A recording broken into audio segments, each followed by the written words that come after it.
What's going on, everybody? Victor here with a brand new video. And if there's one thing we all know about the UFC flyweight division, is that it's one of the most stacked divisions in all of mixed martial arts in the whole entire world.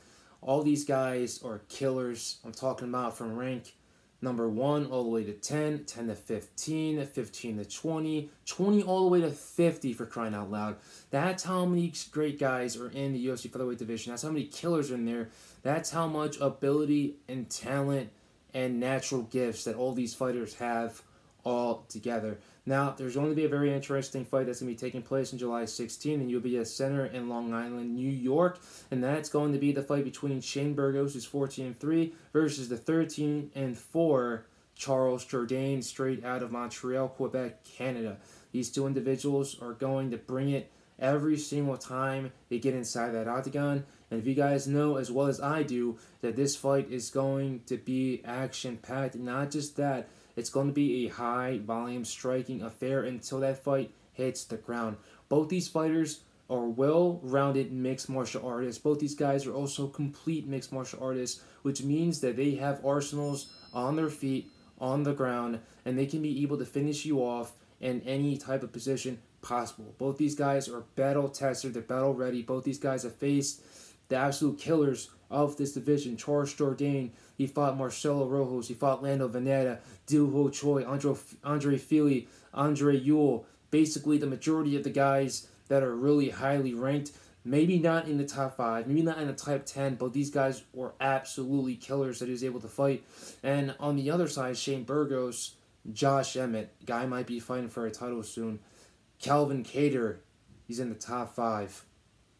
Edson Barbosa, absolute killer, and he was a contender in the UFC 155-pound division, which is also a really stacked division at the same time. Both these guys, like I said, have fought the best of the best. They're battle-tested. They're always looking for the next best thing after they receive the W, and here we are. Both their career courses are going to come to a clash, and someone has to come out of here with a win. Another has to go out of there with a loss. And both these guys would rather die than go out of there with an L. It's been shown in the past both these guys are warriors. Shane Burgos, a Puerto Rican. They call Puerto Ricans Boricua. Boricua means warrior.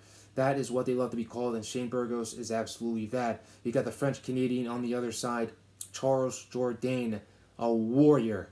Both these men are warriors. They're both modern-day gladiators. They're going to go in there, and they're going to bring high-volume action to the majority of the fight, if not the whole entire fight in itself.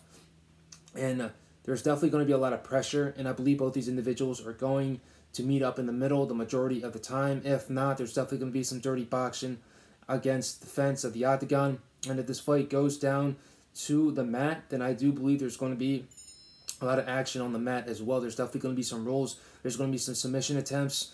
And there's definitely going to be some escapes, reset, back to the middle, high volume, high pace action. We're going to see some combinations. We're going to see some head kicks, some body kicks, some calf kicks as well. And we're definitely going to see some shots that are going to rock someone. Someone's going to get rocked. Someone's going to recover. And then that individual is going to rock his opponent. And I believe both these guys, like I said, both these guys are going to face a lot of adversity in this fight, but they're going to get back up on their feet, and they're going to get back on their high horse, and they're going to go for it again. They're going to go for the finish. There is a high probability that this fight is not going to go the full 3 rounds because these guys just bring it every single time. And that's why I believe that this fight in the UBS Center in Long Island, New York, is definitely going to be a fight of the night contender. If both these guys don't come out of there with a fight of the night bonus, then it's definitely not going to, it would have not lived up to the hype, but I do believe it is going to live up to the hype, and both these individuals are going to bring it their all. They're going to bring their all no matter what happens on that night. And if you ask me who has the upper edge in this fight, I'm going to give it to, Burgos. Shane Burgos has more experience inside of the octagon, more fights. He's been battle tested against more heavily sounded opponents, and he just knows how to get in there with killers. He knows how to bring it, and it's extremely hard to get Shane Burgos out of there. It's extremely hard to get him out, you know, even though he did get knocked out by Edson Barbosa. He was knocked out by Calvin Kattar. They literally had to muster up all their energy, all their spirit, and all the strength that they had in order to get Shane Burgos out of there.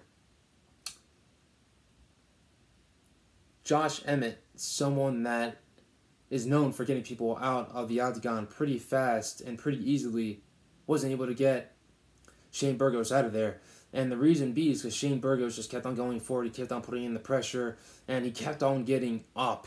You know, Shane Burgos is a zombie, it's extremely hard to get him out of there. And the same thing as well for Jourdain. Obviously, last time that he was finished was a Dutch stroke against Julian Rosa, and Julian Rosa is another zombie that's hard to get out of there at the UFC. He's a battle-tested UFC veteran, second time around in the company after being cut the first time, and he's been making a name for himself ever since coming back into the UFC undefeated. And Charles Jourdain was on the receiving end of a loss, but it was a quality loss because Julian Rosa is a great fighter. And like I said, Shane Burgos versus Charles Jourdain, this is the fight to watch. This is the fight that you should not miss at all. It's going to be opening up the main card of UFC Fight Night, Ortega versus Rodriguez, which is going to be an amazing fight in itself. You got a lot of great fights on this card, but like I said, this fight is guaranteed fireworks. Expect there to be a lot of volume. Expect there to be a lot of action. Both these guys have great gas tanks, which means they don't get tired. They're going to bring it every single minute, every single second until the final bell rings. So I can't wait to see this fight happens. And the key to victory for both these individuals is just going to be the pressure. Both of them have to bring pressure and see who gives up, who has more in the tank, who has less in the tank, who has more to prove, who has less to prove. And like I said, Shane Burgos, I'd get Charles Jourdain down to the mat and try to submit him. And then if I'm Charles Jourdain, I'm trying to just overwhelm Shane Burgos with as much volume as possible, headhunt to the best of your ability, and try to be precise with your striking. If not, then try to cut some angles, try to get Shane Burgos off balance, and also try to set him up for some head kicks as well. Shane Burgos has been known to let his guard down a little bit, and that was basically the ending when it came to the Barbosa fight and when it came to the Calvin Kattar fight. When he gets in the brawls, he tends to let down his defense because he wants to focus more on offense. And Charles Jourdain is going to have to focus on that and try to get Shane Burgos into a firefight, which is going to be hard to do, and find his openings and pick him. So, hope you guys enjoy this fight. It's definitely going to be a good one. It's going to be an interesting one as well, and whoever wins this fight is definitely going to be facing someone in that top 10 or 15 of the UFC featherweight division, which is, like I said, the most stacked in the UFC has to offer. Appreciate you guys for watching this video. Stay safe, stay blessed. Later.